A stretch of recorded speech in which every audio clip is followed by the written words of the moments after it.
Welcome, gentle listener. I am Baldermort, your faithful servant, and I wish to introduce you to the factions, forces, and faces of the Warhammer 40k setting, the grim darkness of the far future, where there is no time for peace, there is only time for war. And today, I now enter a brief period where I take a rest, regroup, and start writing even more. But I do need a break. Alas, I have the urge to do some personal projects in writing, possibly even a novel. So we'll be attempting that in my period off. No, it can't be Warhammer. But hopefully some will think it of worth, if I manage that first draft. A dream for decades, and I have few of those left, so best get on with it, as they say. You never know what you can do until you try. Hence, as usual, I will be releasing some compilations of my own wee stories to tide me over. YouTube can be a harsh taskmaster, and videos need to be uploaded continuously. So, in this period, I put out collections to paint or sleep with. I hope you enjoy this compilation for what it is, and I thank you, gentle listener, for all of your support over the year and years. You truly have changed everything in my life. Thank you.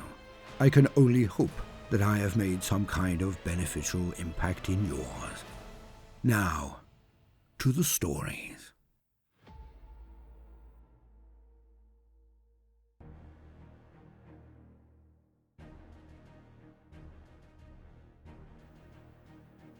Horus was weak. He could never understand the nature of our struggle.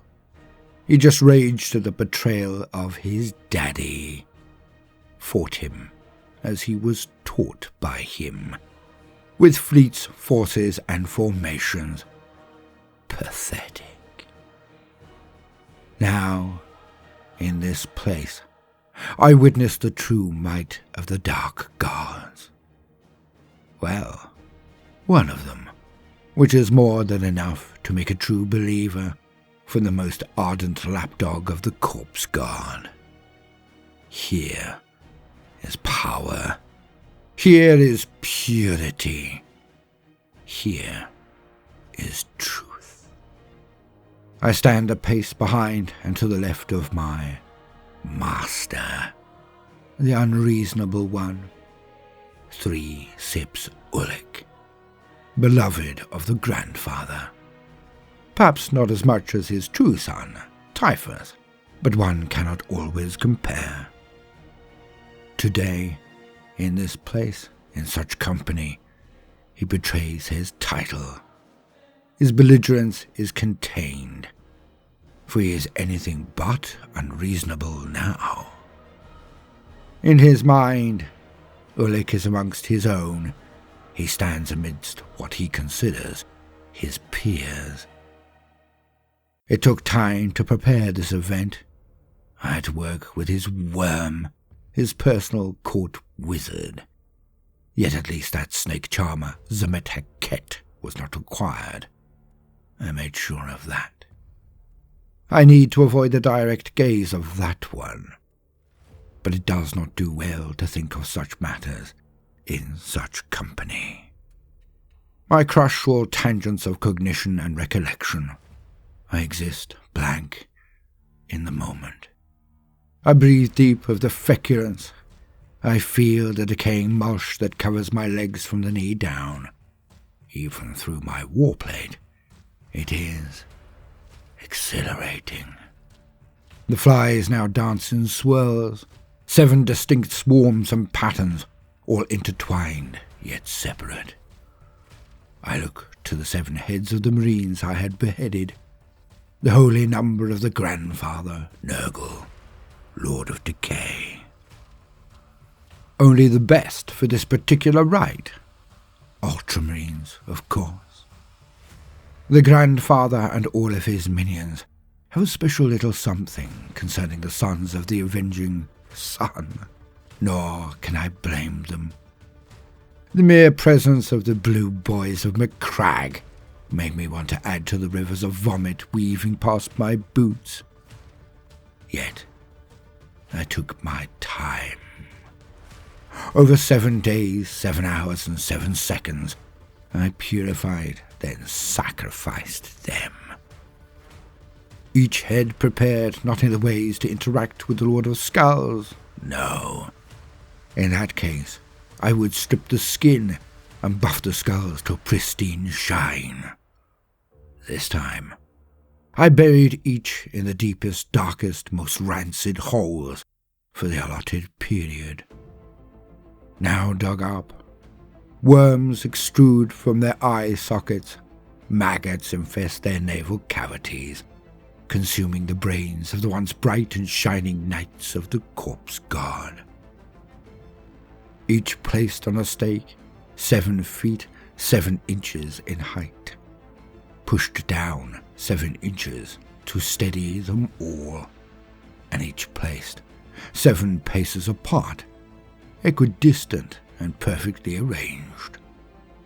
One would think that they would be too spread out for a true convocation, but this was right to do, of course, as I am more than versed in the dimensions of those summoned to this meeting. And as they came, the space was soon filled out. For each rotten head was but the mouthpiece of the beings attending. When all were present, it was as if we stood within a bulwark of bilge, at the centre of a tower of fetid flesh. Each arrived in turn, waiting quite patiently for their colleagues. An entire 7 unclean ones. Mountains of flesh, oozing mucus and discharges of every kind, every category, all here to enter a discourse with Ullik. And despite myself, despite that I orchestrated this entire event, I cannot help but be impressed. Oh, I placed the correct ointments and poisons on each sacrifice's tongue. I prepared each circle, each ward, to guard the secrecy of those involved. I set out to call across the darkness of the true reality that some call the warp. Yet, none of them come due to this.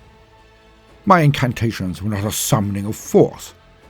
They were a courteous invitation to the ball. Because of him, because of Ullik, they deigned to attend. They used the heads of the Marines as foci for their power, speaking through their lips. Yet, we can all see the spectral shadow of their actual forms, barely held back by the veil.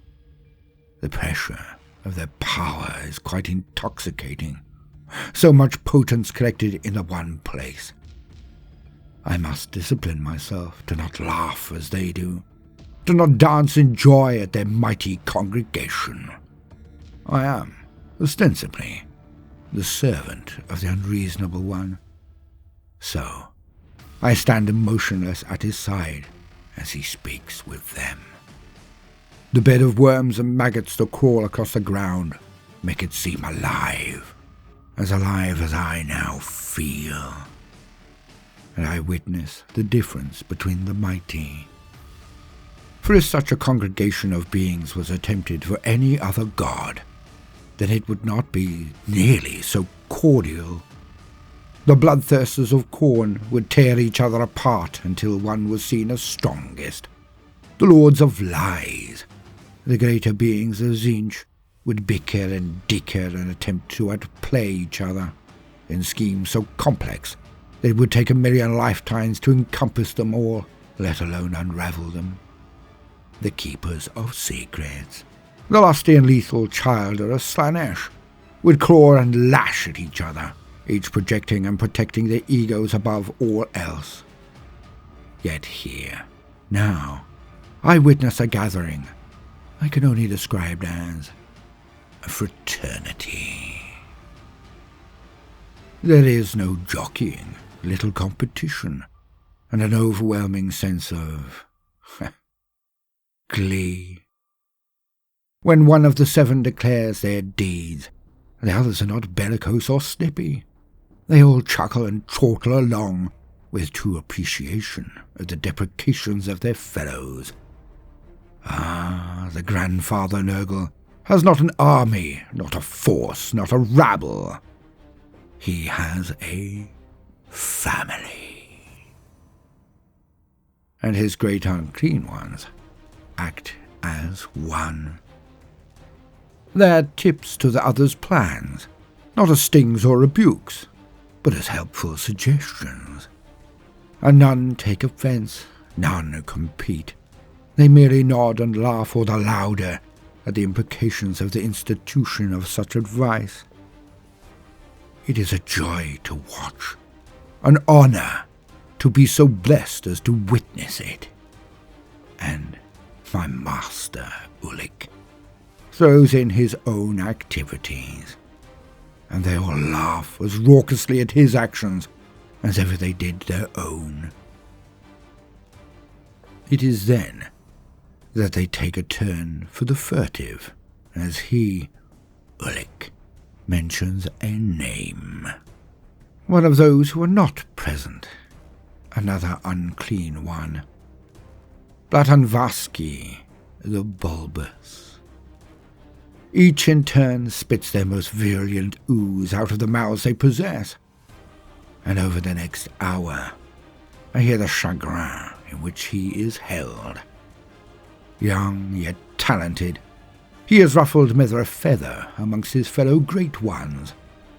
It is with a unanimous leer of agreement that Ullik outlines his plans to humble this upstart cur, and each in turn swear that they will speak to the grandfather of Ullik's deeds, should he be successful in this punitive measure towards Blaton Vaski, of course, to defray any possibility of the grandfather misconstruing his actions.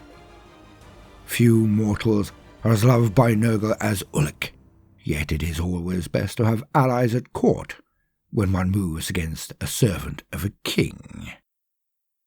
So effusively reassured, support procured, Ullik and his allies all cordially say fond farewells as each retracts from the meeting. It is done. We can now move on him. Blaton Vaski has been a thorn in our sides, probably being utterly unawares of such a state of consternation. Yet he slithers across real space in a pattern that disrupts our own. At least, this is how things have been portrayed to the Unreasonable One. In any case, the beast must be thwarted. He disrupts plans. So, now endorsed, now let off the leash, I put in place the plan I made Ullik believe was his own, and I go about it. I have secured a bloodthirster, Delacour. Now for Blaton Vaski. First things first. I set in motion the summoning. I send my spirit out into the void of night. I project to those places I need to espy progress. Across the 7 continents of this insignificant world, the cult is massed and ready. It is the 7th planet in the system, and on the 7th hour of the 7th day of the 7th month, at my signal, the sacrifices begin. 777 souls are shed in the 7 locations. In the name of the beast, huge rituals being performed, a once-in-a-century alignment of the stars powering their potence. And, at my order, in each circle at each site, the 7 gifts are given in his name. A sacrifice of 7 pure and gentle souls, a sacrifice of 7 pure and perfect petals, a sacrifice of 7 pure and placid cattle, a sacrifice of 7 firm and fulsome friends, a sacrifice of 7 purposeful physicians, a sacrifice of 7 willing lords of the land, and a sacrifice of 7 enemies of the Grandfather. The last I provided, of course. Again, ultramarines, the most succulent of sacrifices, or... And it begins. Once, not so long ago, it would have taken so much more effort to even contact, let alone to summon into the world others call real. Once, I would have had to perform the same rite under the same circumstances, across at least 6 more worlds, if not 48. But now, since the actions of the Despoiler, the creation of the tear across reality, the veil is so thin now, I can breach it with a murmured prayer, a hand mudra, and the flick of a wrist. Now, this is all child's play. It is time-consuming, of course. Nothing comes without cost. Nothing. Yet, it is so easy now. It almost feels like a letdown when all goes to plan in its first iteration. Alas, I feel that the modern-day wizard will never understand how cushy they now have it. But I digress. An occupational hazard, it seems. Back to the action, as they say. When the rites are completed, the 7th drop of blood languidly dripped onto the ground from the 7th slash of the blade. I can feel his presence almost instantly. The pressure behind my eyes is psychosomatic, of course, as I view the ongoing through my spirit alone. The dull weight that builds on my form as I float above all of it. A shadow in the mirror realm. I see all. From the deepest, direst, dirtiest swamp it starts. A shudder that spreads across the globe that is this world. Through tectonic plates it manifests, bringing earthquake and calamity to every continent simultaneously. Structures fall across every region. The mortals shout and scream, heading hither and thither. All speed, no destination. They are afeared, as they should be. As this is just it rising. Blaton Vaski rises from the swamp, and his bloated form is thrice the height of a man, at least. Many times the girth.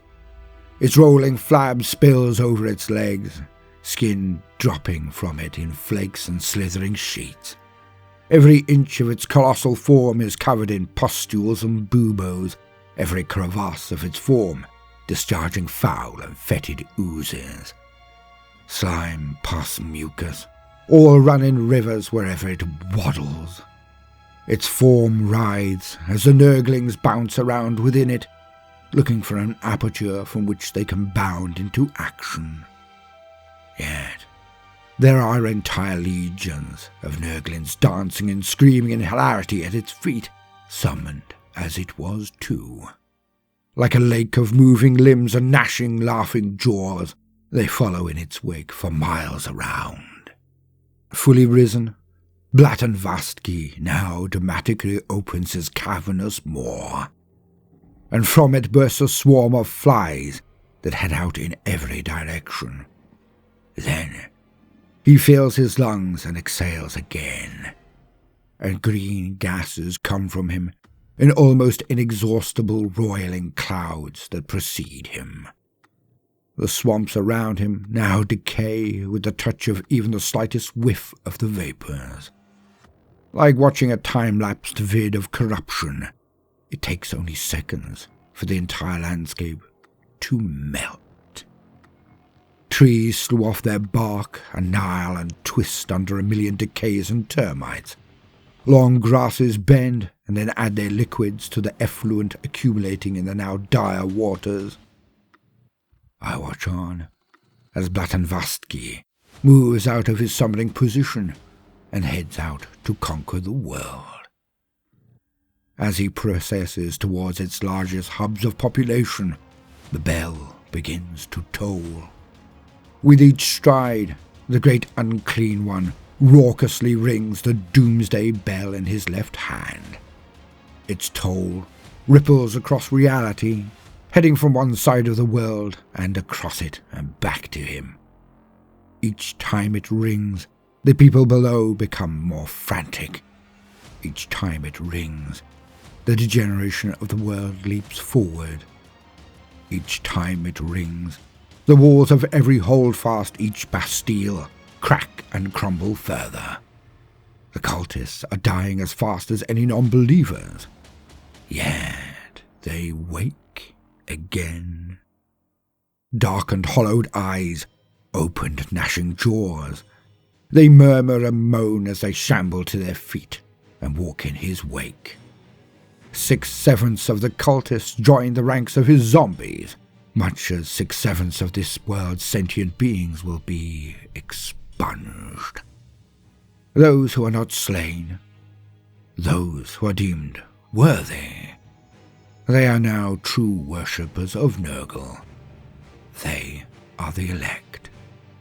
They will survive to give thanks unto Blaton Vaski and unto the Grandfather, and they will never experience pain again.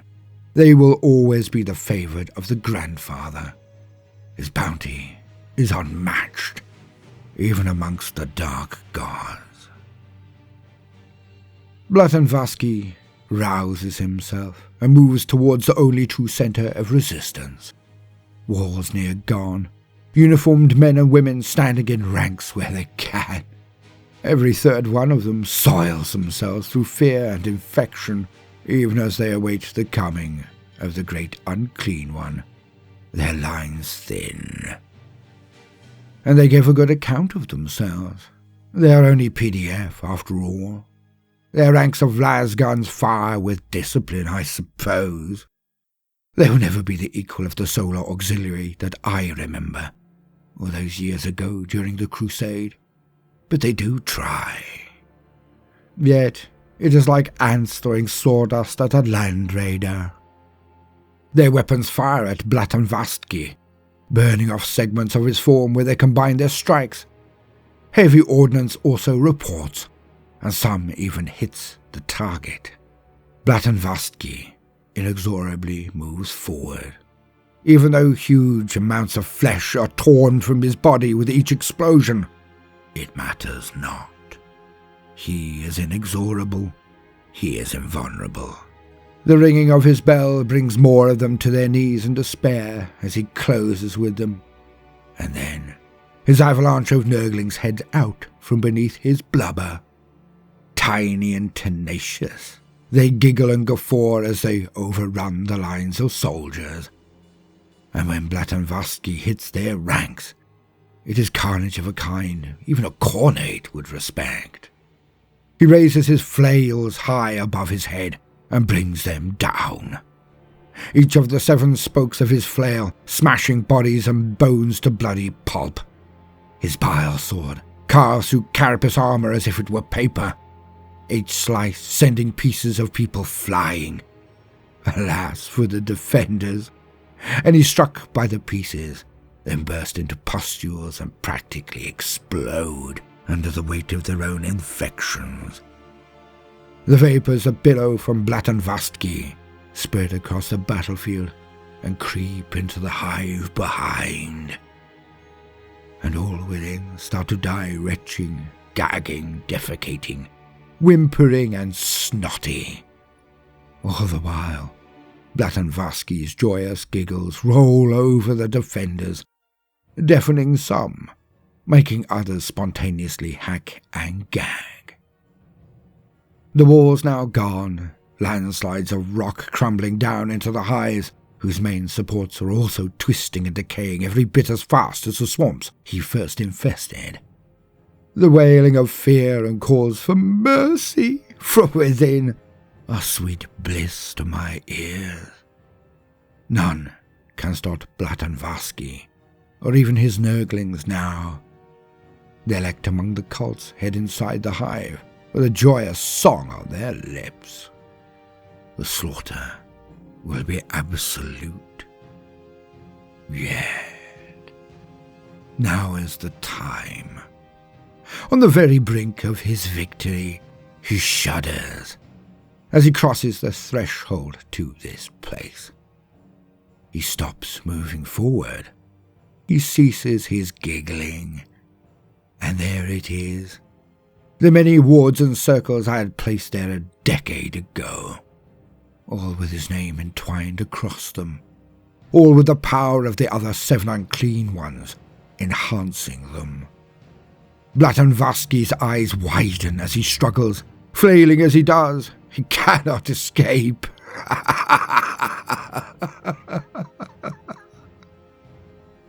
As the slaughter inside now powers the circles of my devising, he calls for a halt to the rapturous massacre. Yet he cannot now be heard by his followers. His bell does not toll as he rings it again and again. His sword cannot pass nor scar nor remove the lines of power I have drawn. And then he is finally foiled. My trap complete. His soul feels as if it is being unsummoned. Yet this is not the truth of the matter. Indeed, he is being ripped from this place this time. But he is not going back to the Immaterium. Oh no. Beneath his blubber is the cup I worked so hard to gain, and into said golden goblet his essence now flows. With each second, it is now Blaton Vaski that is melting. It is Blaton Vaski that is screaming. I trap him within a vessel of ancient providence, antediluvian power. This world is gone. It is now the garden of Nurgle made manifest, purely by the touch of this greater unclean one, Blaton Vaski. And it will make a fantastic recruitment and recreation world for the benefactors who made it all possible. Blaton Vaski's 7 peers, who conspired to bring him low. Ullik is, of course, most pleased with my endeavours. His brothers will now support him in the crusade. And I now have the soul stuff of a greater unclean one in my possession. Things are progressing quite nicely.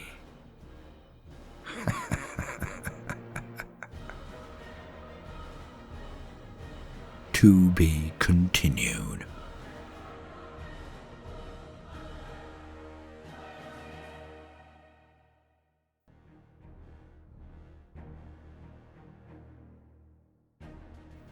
Story continued from Ullik the Unreasonable, Chaos Story, and Abundance Tertius playlists. Horus was weak. He did not understand, but I do. And I think of all those who are willing and able to do this thing, so does Ullik. We have moved over decades, slowly building this unholy congregation. But all must be true if this is to be successful. All must be perfection. The sons of the Eye were destroyed. Descartes, the sightless, cretiноusly walked into a trap. He was dispatched by the despoiler. He tried to work with him. But there can be only one Lord of the Black Crusades, and it is he, the despoiler. But this does not mean we cannot launch our own, of course. It happens often, far more so these days, with the walls between the realms being so very, very thin. All I need do is collect this one last strand, this one last floating thread. We must have them all, of course. Representation for them all. For my master thinks to compete and then replace the chosen of the 4. He wishes to supplant the despoiler. So we must have them all.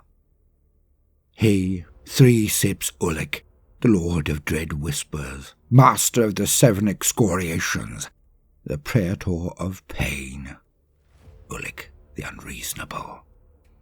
He brings his vast forces, the Death Guard at its core. Nurgle. We have the Alpha Legion, represented by Alfarius, of course. Zamet Haket stands for the Sorceress 15th, the 1,000 Sons. Combined, they stand Zinch. Khorne sends his World Eaters in the form of Savrak the Butcher, a difficult quarry to catch, an even more difficult quarry to persuade to join us. Khorne. And Amanthus Emverus, the Unhinged, stalks in for the Night Lords. The Dread Whisperer's old friends are at the core. The Cudgel, Tarax Antarax of the Iron Warriors, the Oath Keeper, who is now more known for his caging of secrets, if you know my meaning. He stands for the once valorous Emperor's children, Slaanesh. I, of course, bring my own holy sons of truth, my forces of word-bearers. So only one more is required to be gained. The Lunar Wolves, the Sons of Horus, or a sub-warband thereof. We need them. To complete the symmetry, the 9 must rise as one, you see. Now Ullik did consider replacing them with a more offensive option. It was a backup plan, no more. But the name Wolf Brothers, or Blood Wolves, were being bandied about as an option. Twisted sons of the Ras. I saw the appeal instantly, of course, but I guided him back to the better, first and brightest option. When I make certain that the first warband we find are indeed the Wolves of Horus. I need only find them. Then we have 4 faithful, 4 vengeful unbelievers, and little old me to bring it all together. I, who believe in all, but just more than any of them all fathom. I being purer balanced than they understand. I should not even think it. Not with Zamet Haket among us. I return to my guard, my covered mind. Even in privacy, I serve. I am the left hand of the Master, Ullik. And this venture has been a century in the making. Over 100 years just gathering the forces that will be required. And I do not mean just numbers. He already has those. Ullik personally leads enough Astartes to challenge a sector. Yet, we needed not just the bodies and fleets, forces and formations, but also the spiritual legitimacy that was required. For if Ullik is to gain his goal, then we must be a collection of warriors no less luminous than that present at the court of Abaddon. Oh, the despoiler has the names, as what he believes to be the best and brightest of the old guard. Yet volume and vainglory are not the purest tests of capacity or capability. Reputations are rarely matched by exploits and achievements, I find. Abaddon has circled himself with those he knows, those he considers worthies. Ullik has identified and then sent me out to investigate, to negotiate, to whisper sweet nothings of cruelty and carnage into the ears of those he has chosen for his own endeavour.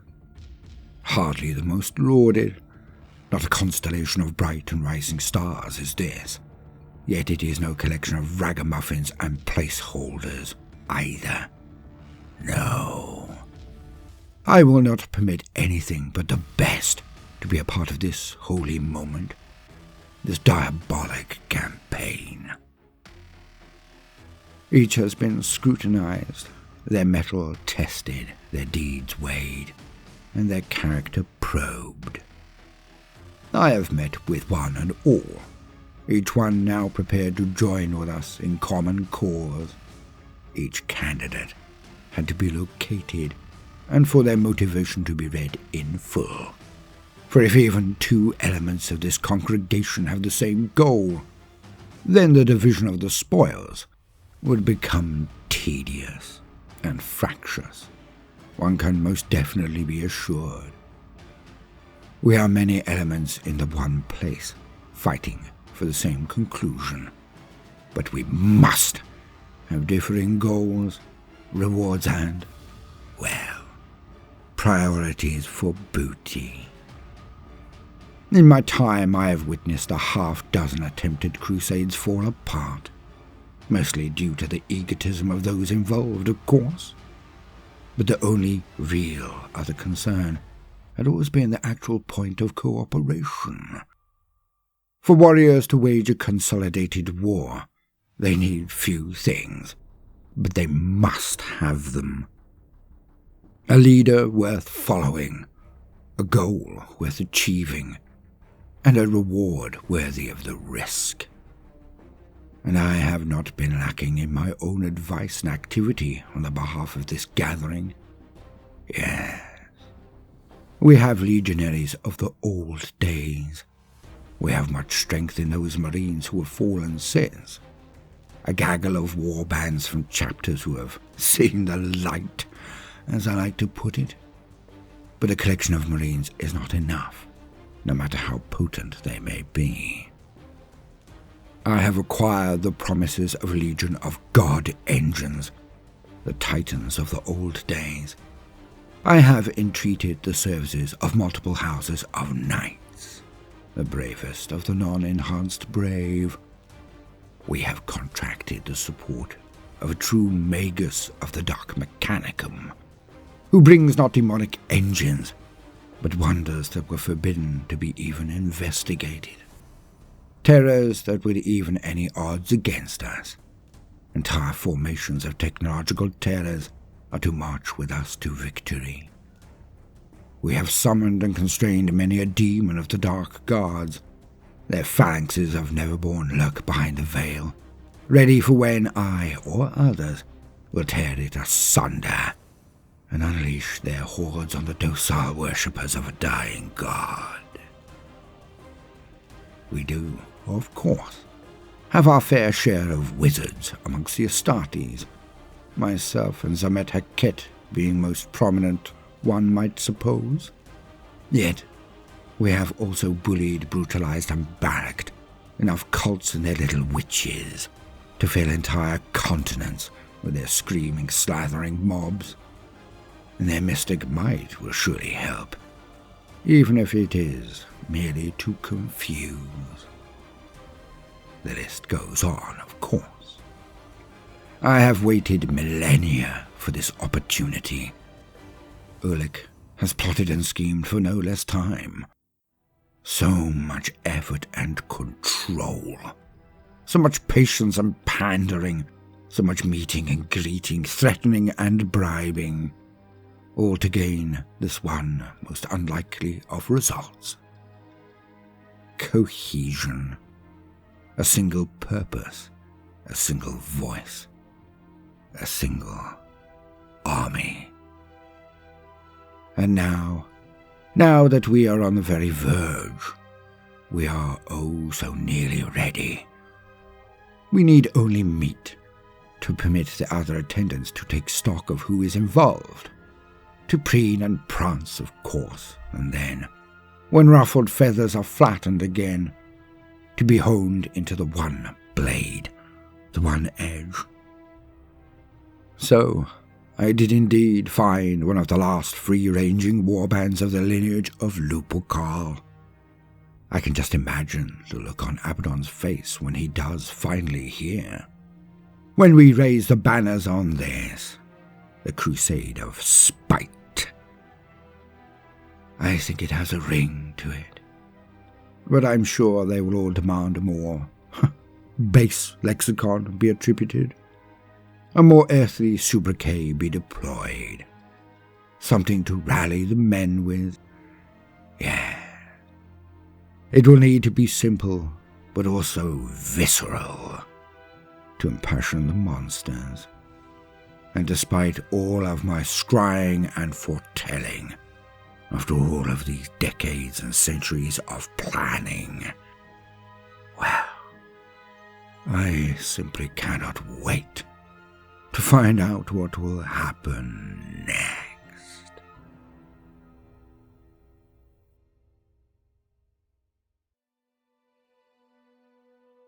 From the Bald Library. For his greater glory, my name, I am not Hexamon. The crusade is about to be launched. I get to see them again, Tarax, and most importantly, Ullik. I get to fight alongside them once more, a joy to a weary and voluminous heart. Yet, I remember when we met, what we said and why, because they were the only ones who knew the truth. They were not even from my own legion, not blood of my blood, seed of the same father, yet in them I found true brotherhood for the first time. And that seemed so strange to anyone who knew of my history. For I am one of the most rare of all things. I was a twin, and both of us made it through the trials.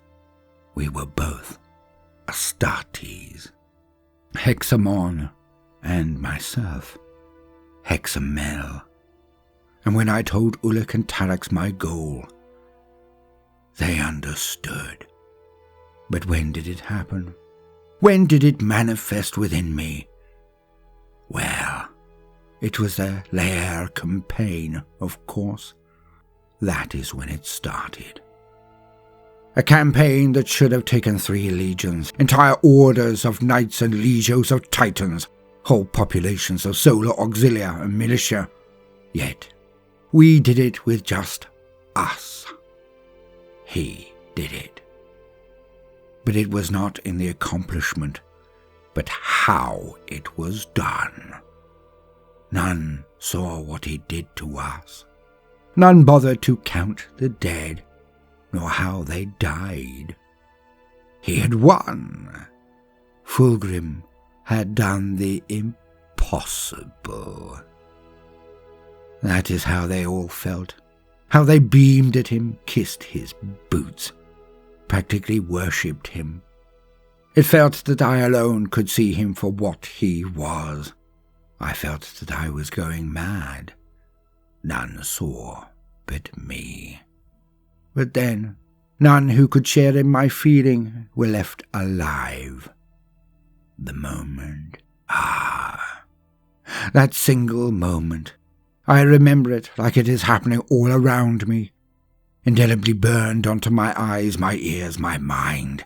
I cannot and will not forget. Hexamel and Hexamon, the lords of the Oath Keepers. We were twins who always attempted to outshine each other. We worked hand in glove, always side by side wherever possible. We landed with our chapter on one of the floating atolls of the Laer, the Xenos scum. Snakes were they, large and fast, firing weapons of unnatural origin, tearing through even our warplate. The fighting was hard, the days filled with slaughter. For they would not concede defeat, would not bend to the oblivion that we all knew, even they, that could not be avoided. And so, we, the Oath Keepers, were dropped down via Storm Eagles and Thunderhawks, hitting them hard and fast. We fanned out and swept through them like a firestorm. Ours was one of the best chapters in the Legion, all knew. We, the Oath Keepers, who had covered ourselves in glory time and time again. For we were one of the oldest formations, even when there were minuscule numbers of Emperor's children. Hexamon and myself, Hexamel, the twin blades they called us, and we never failed. Ever. Our target was one of the most tightly populated Xenos cities. Our assault was perfectly timed, our disposal as precise as always. We fought for days without break, without even moments of respite. The slithering Laer came on at us without end, and soon we began to be pushed back by their sheer numbers. Our ammunition spent, we were unable to hold them, even we. And then, in the morning light, we saw the contrails of assault craft. Most of us still alive, despite the hardships. We cheered as we saw the purple of their flanks, the vast array of landing craft whipping through the air towards our position.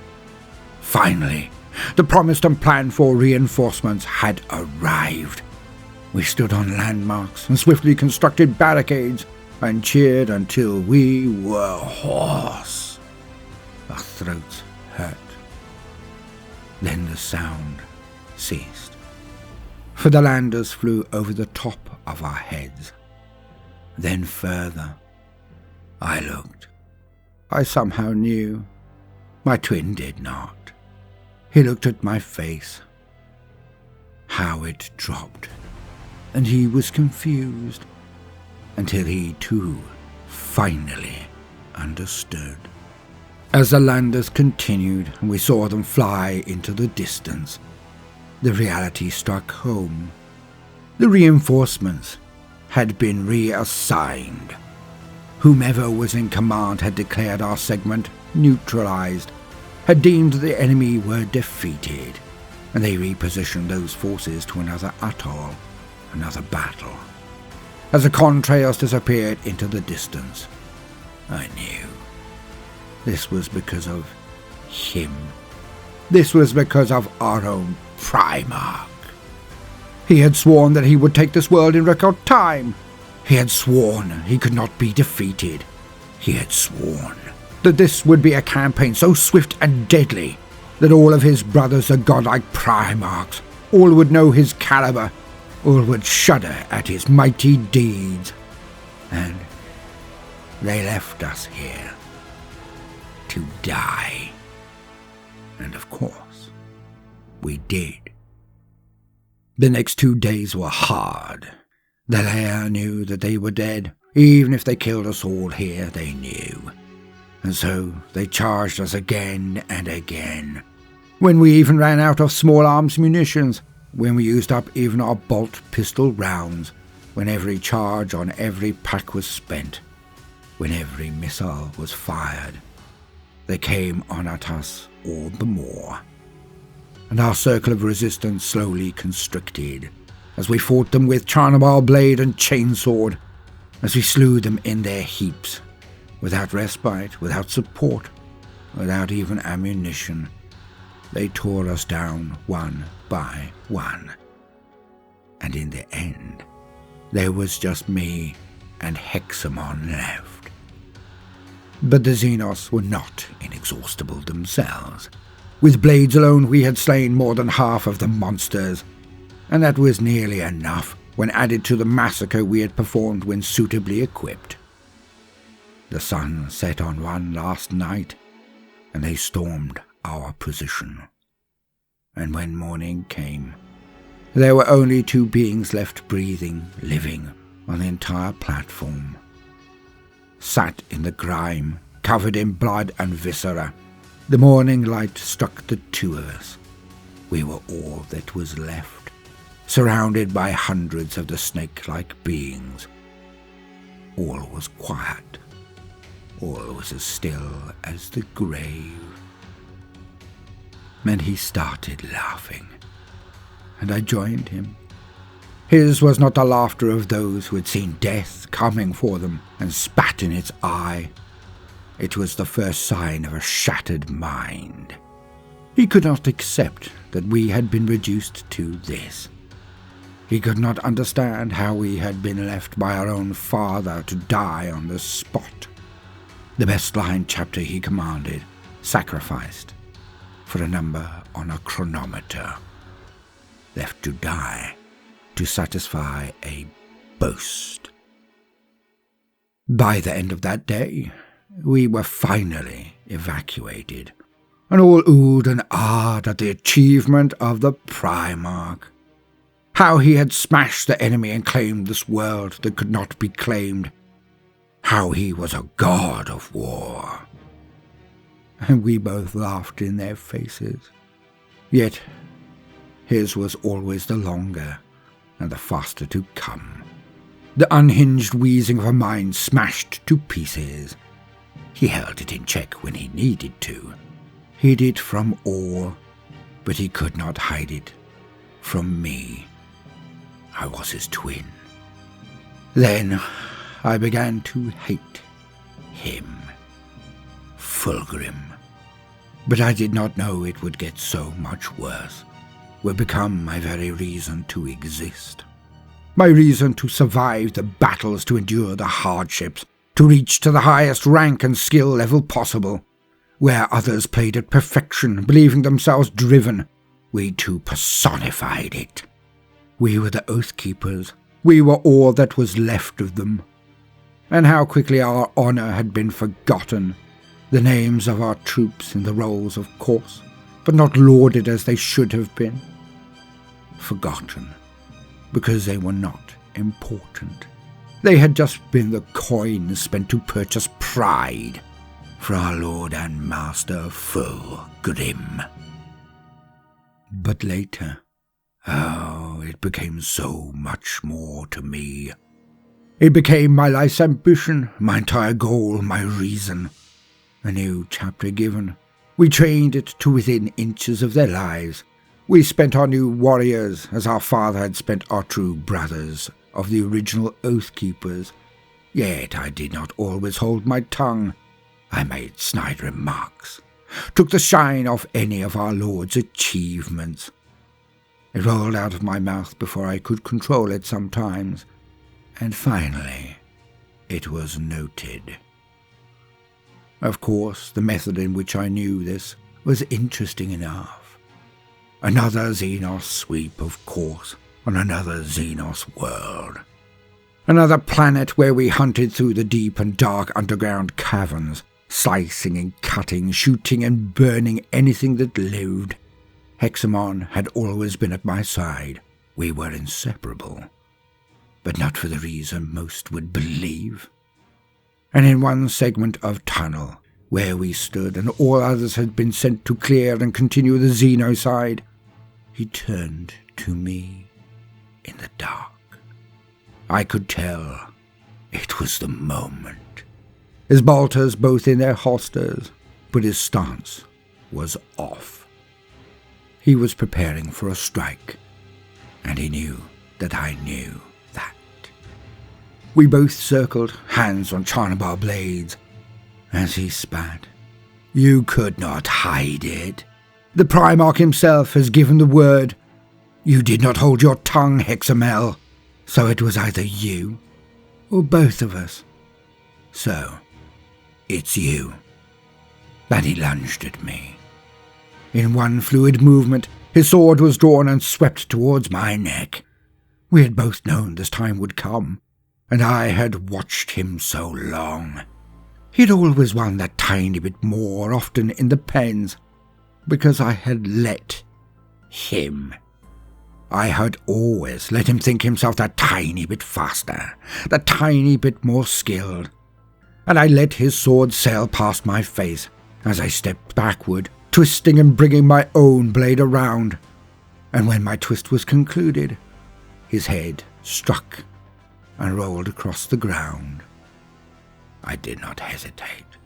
I stripped his body and then donned his armor, placing his dead body in my own warplate.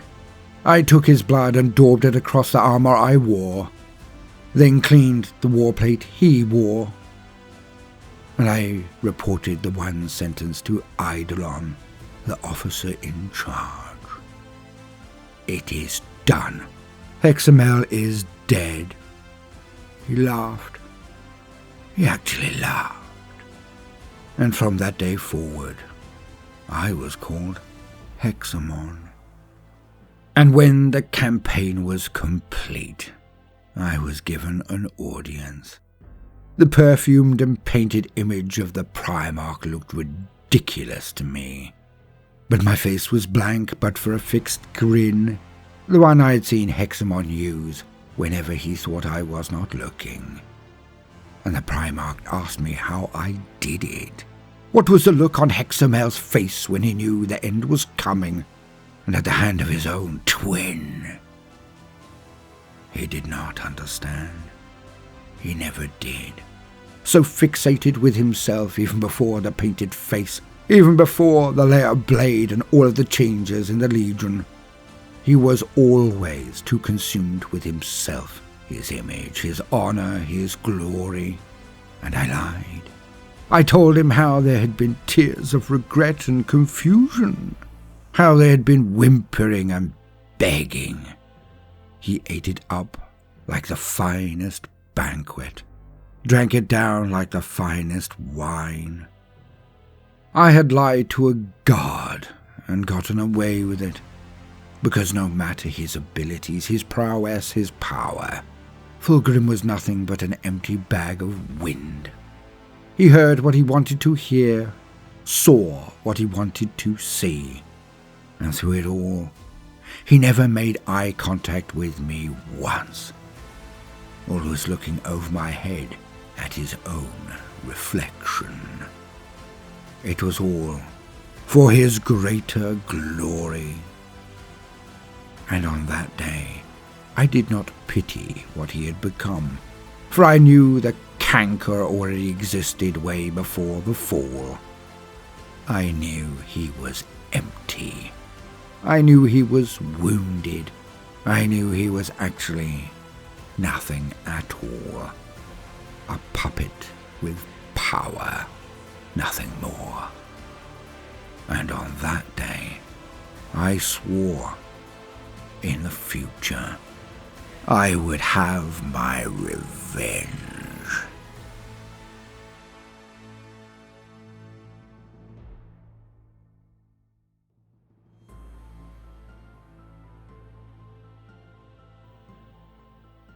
We sat together, we three, the ones who would be named the triumvirate, Ullik, Tarax, and I.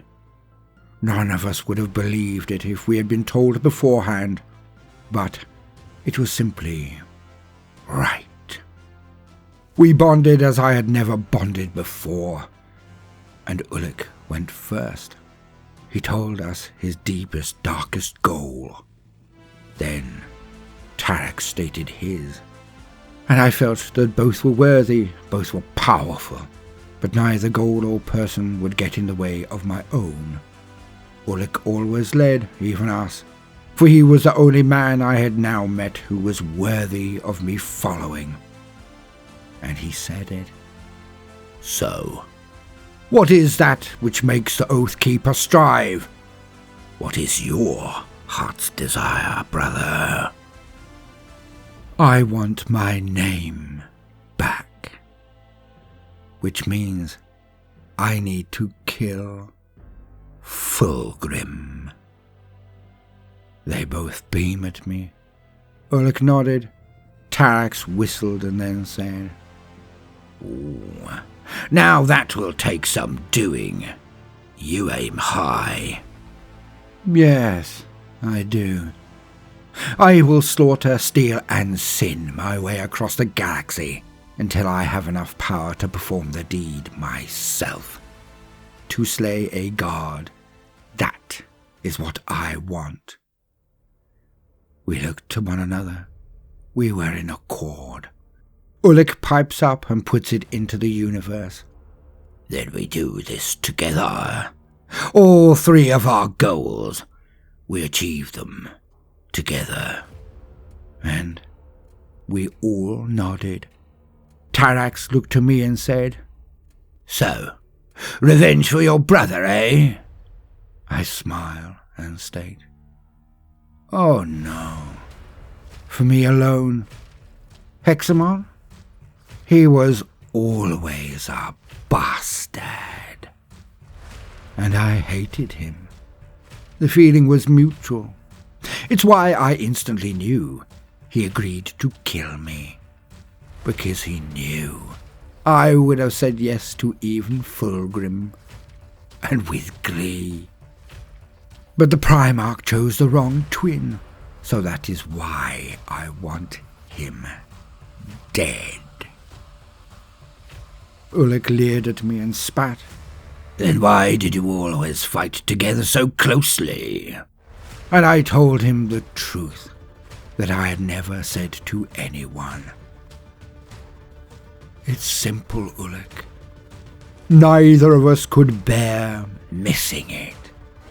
We wanted to be there when it happened, to watch the other die. Tarax and Ullik are stunned for a mere second, then both grin back at me. They knew I meant it, and we all laugh.